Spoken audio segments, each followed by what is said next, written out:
قصيدة في مقام الشيخ فهد بن نايف بن متعب الفقير العنزي. وأقول في القصيدة: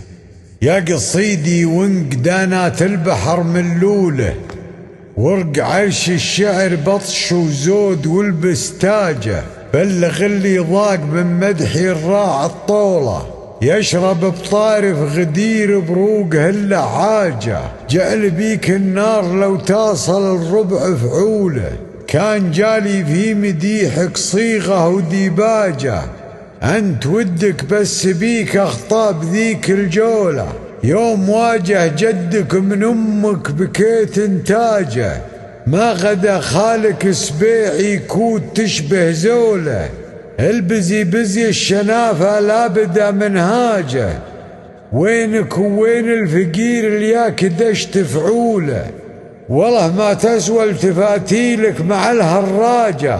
رجل دين ورجل دنيا زحل عرف ودولة، انت لو اسمك يشيلك فوق فانت خداجة،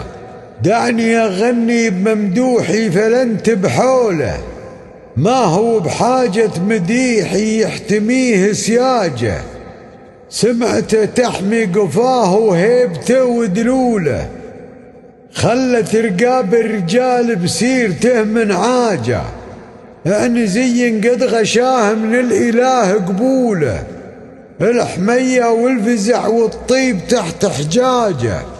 المنابهي كان غيث نساك بنه ملوله، ملتجا للخايفين وعون من في حاجة، الفقير ويغني الفقري بمدة نوله، كل عربانه ترجى الري من هداجه، ابن متعب كل لا من قال يا في قوله،